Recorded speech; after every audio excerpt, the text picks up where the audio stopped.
Bowman.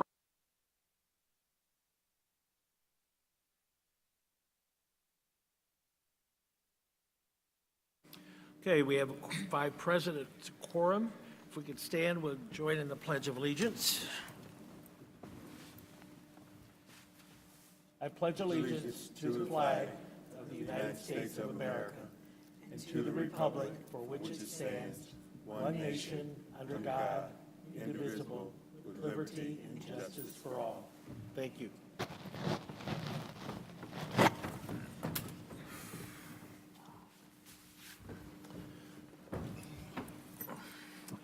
Okay, some may ask, why are we having these meetings? Because we've already temporarily closed Edison School. We're having these meetings because it was our original intent to close Edison School at the end of the school year. And that arose as a result of a couple of factors. One, we are looking at how we can save money and tighten the belts of the district in order to maintain a fund balance that is acceptable to us and to the state. And in that process, we looked at enrollment, which has decreased over the past few years, and looked at the number of classrooms that we have in the district and realized we had a number of empty classrooms and could save substantial money by looking at closing a building. Coincidentally, a year ago, we had commissioned the DLA architects to do the life safety study, which is a study of all of the buildings to see what upgrades and what maintenance has to be done, and so we can prioritize that going forward. In the study that was done by the architects, DLA architects, it came back that Edison had significant structural problems and that there was one portion of the building settling. That was of concern, and it meant when we looked at the cost of correcting that problem, it was substantial, and that helped us focus on the closure of Edison. In order to close a building in the school building in the state of Illinois, one has to have, the district has to have 3 public hearings and 3 meetings to explain the process and why we're looking at doing that, and that's what, this is the second of those 3 meetings. However, the DLA report, at least preliminary report, came to us in October with the concern about Edison. And then was followed up with a structural engineer's examination in December, and the concern was that there had been substantial increase in the risk at Edison due to the fact that the structure was more, the cracks in the structure and the structure had become less steady in a very short period of time. That may have been caused by a windstorm that happened right before the examination. It could have been caused by anything. But the report came back from the engineers that the building is not safe to house students and staff. Hence, we had an emergency meeting and are transferring those students in classrooms to different buildings, which we've previously announced. But we still have to have a hearing in order to be able to officially close that building and decommission it at the end of the year. So that's why we're here. Moving on, in terms of giving information for the purposes of the telecast of this meeting, as well as, again, publicly, I would call on Dr. Lance, who I think will be calling on Mr. Neal. Okay. Neil, the baton is yours. So that was a double pass of the baton this way, is it? Okay, just making sure I understood. And it went through 3 people on the way. So. Yes, it did. So, well, I think you summed it up nicely that, the original presentation was discussing why we were closing Edison at the end of the year as opposed to any other building. Now we need to kind of change the presentation a little bit to talk about, okay, why did we close it now, and then what happens from here. So basically, We did do a little updating the presentation, so this won't completely match the first one, because I won't even go through all this here because Mr. Boland just did that. He talked about our life safety process, everything that we were already going through, and this made us aware of some of the issues that were being experienced in this facility. And we were more closely monitoring probably since May of last year and through the summer and now into the fall. And in the fall, we noticed things were looking a little bit different than they had previously. So then we had commissioned the engineer's report, and we received that on the 29th of December, which is why everything has been kind of sudden as we have had to make decisions quickly to keep everybody safe and allow school to continue like it should. So Edison campus was built in two parts. There was the original building built in 55, which faces Maple, and then the addition, which runs south off of that in 1958. So that's, roughly 70 years ago. Then the addition, the quote, new addition, is settling unevenly, and it's primarily due to what they call soil desiccation, which can involve a lot of things, but in this case involves, at least in part, some large tree roots that have grown out extensively through the soil. As when you go through dry weather, those leach the water from the soil gets softer and things settle. And when that happens over 70 years, you can see things that actually shift and settle a little bit larger. That coupled with some water drainage issues due to the grading of the site and just some general issues with the facility itself over the time that have developed has resulted in a number of things that you can see listed there, and you'll see a couple of pictures showing some of the key things that we've been looking at and keeping an eye on. So looking at the pictures on the left, this is one anybody can see going by the school out that south door. This is showing, particularly on the left-hand side of the door where you see the three white arrows, is showing a crack that goes up that building. And what that crack is demonstrating is that the west wall and part of that south-facing wall are moving away from the building at an angle. So at the ground, it's staying closer together, and then at the top, it's moving out. So it's kind of separating like it's gonna, if it was gonna continue all the way through its arc, it would fall over from there. It's not there yet, but that's what it would do if unchecked. The right-hand picture just shows at this point approximately an inch and a half of movement that has taken place. And that was about half that last time we checked. So that's why we were concerned that things were moving faster than originally believed. So going around the corner there to the west side of the building, if you look up at the top where those two arrows are in that left picture, that's a roof truss, that is a roof beam that is coming in to the wall, and it's separating. And you can see that as that wall is kind of pulling away to the southwest, you're seeing that separation.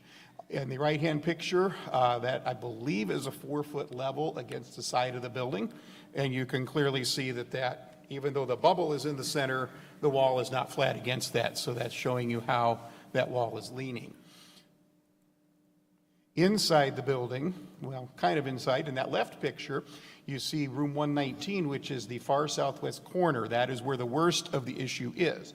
And you can see up by the ceiling, you have a crack forming, and what that is the ceiling and the roof joist separating from the wall. And those roof joists sit on top of that concrete wall, and when you have about 1.5 inches plus separation, it's about 4 inches of that beam that's sitting on top of that wall initially.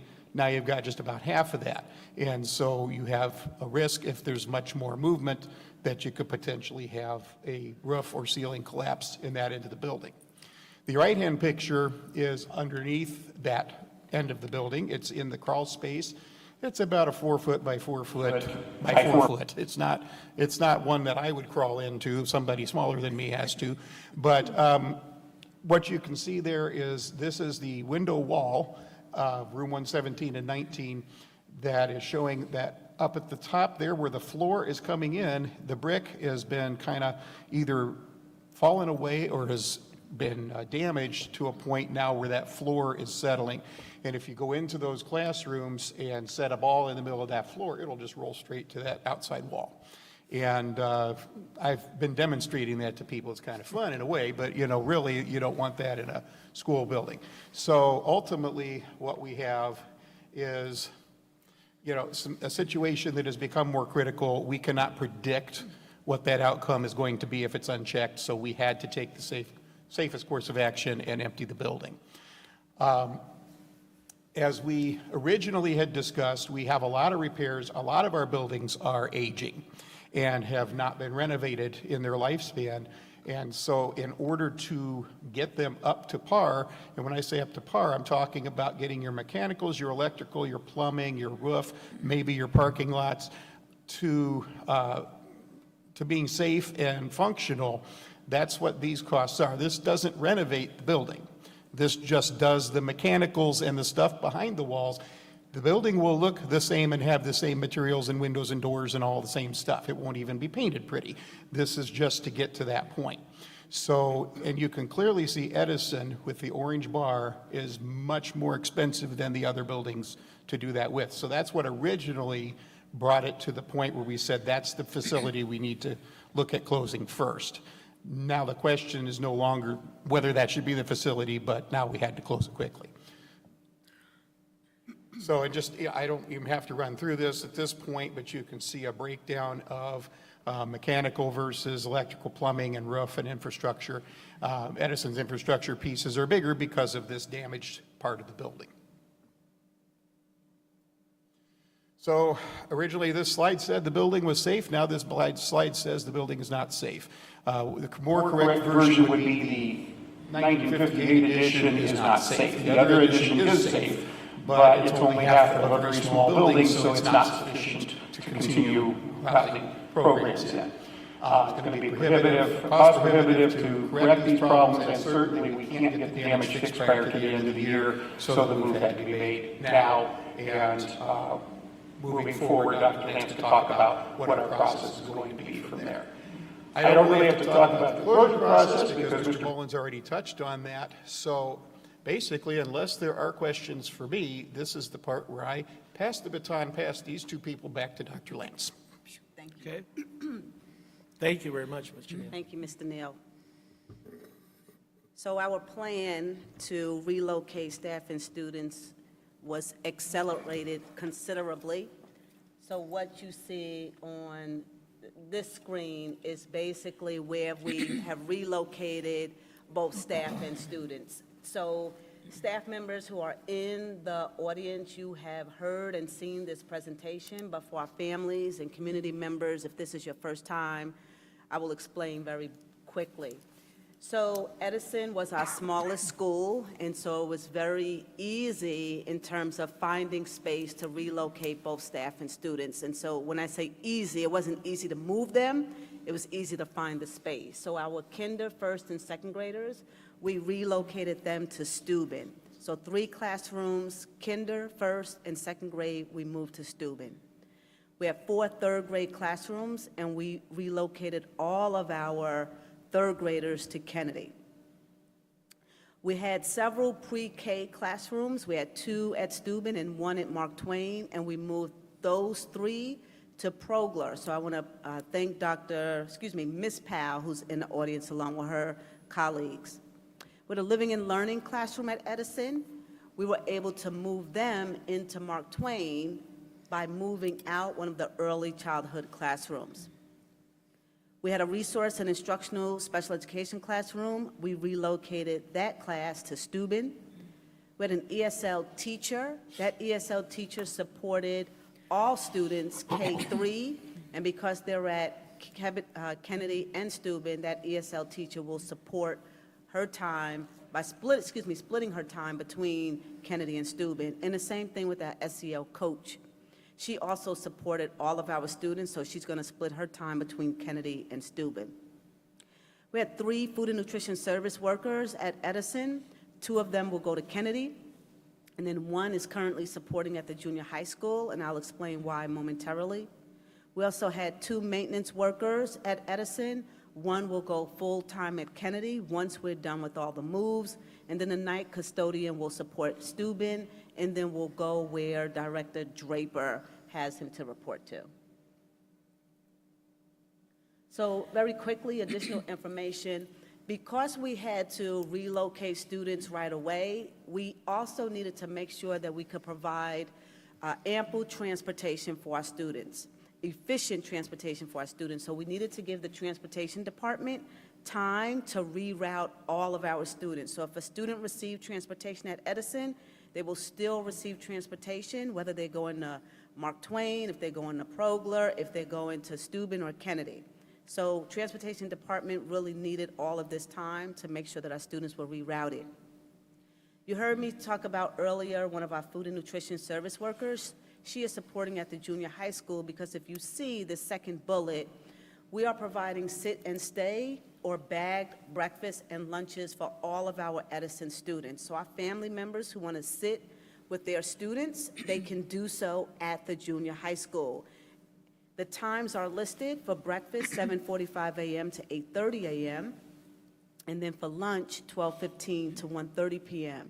It is my understanding that we have not had any Edison students take advantage of that opportunity, but we're going to still leave that open for the rest of the week. So our family members, if you are having difficulty, just please reach out to us, and I'll put a contact information up momentarily. Our specials, so if our students receive physical education, music, and art, they will continue to receive that. Jenny Wade, the Executive Director of Curriculum and Instruction, and her team under Dr. Gilbert's guidance, they have now made sure that all of our students continue to receive specials. And this is different from when we had the situation with LCC and King, where specials pushed into classrooms. No teacher's going to push in. Our students will actually still receive electives. If they were going to the gym, they would still go to the gym. Our foster grandparents, we had 2 at Edison. 1 will now go to Kennedy and 1 will go to Steuben. Administration support, so you see Principal Kuster in the back. He is so lucky because he gets to split his time. He'll spend 3 days at Kennedy, which is going to be his home base, 3 days at Kennedy, and then 2 days at Steuben, and he'll support Mark Twain as needed.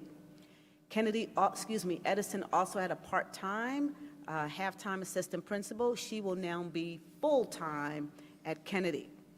I'm happy to report, thank you, Keith, the technology department did an amazing job. So all of the BenQs, so these are BenQs, they have all been relocated to the teachers' new classrooms and mounted. And we expect them to be ready and operational by the end of the day tomorrow. The phone numbers, so whatever phone numbers were attributed to Edison, they are now moved over, so they will follow the teacher, the secretary, and the principal. So when I tell you this was just a mammoth or massive undertaking, and the maintenance, our technology department, all of our teachers, volunteers, our student workers truly did an amazing job, just amazing job. Can't say enough about them.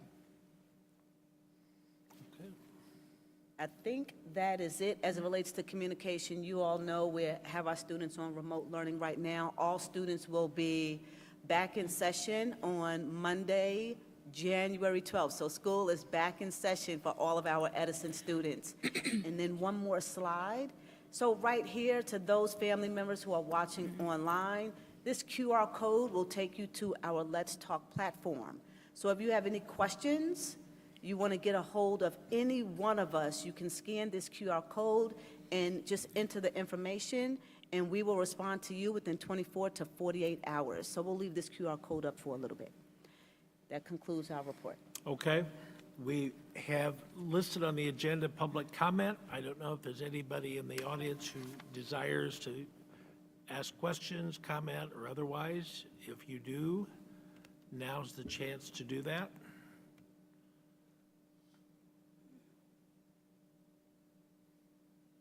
Okay, nobody has responded.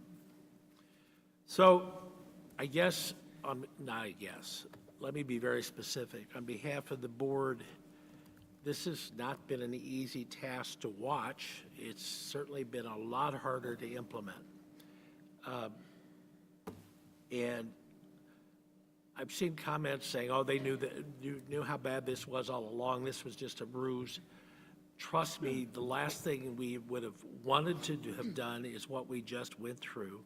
which is on an emergency basis, move 187. More than 300.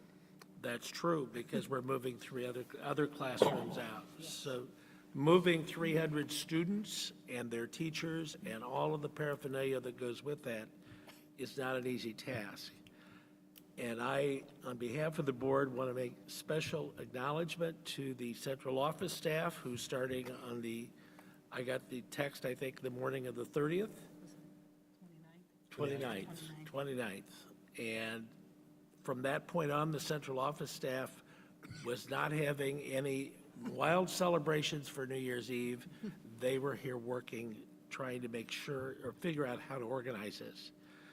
I want to thank the teachers and Mr. Kuster and the Edison staff, because they have had to commit their time to packing and moving and starting over in another building. The parents have been incredibly strong in their support of decisions that have been made and working with us, knowing it's not ideal. We know that. And we know that it has an effect on the kids, and I'm going to thank the kids because they're going to go through this, and I think they're going to be fine, because they're not changing teachers, they're not changing fellow students. We have moved them intact to a different building, but other than that, it will be similar. Maintenance staff and those who have been providing moving assistance, a huge, almost Herculean task to do this in this short a period of time. Transportation, we've asked a lot of you, and we appreciate the fact that you've done it.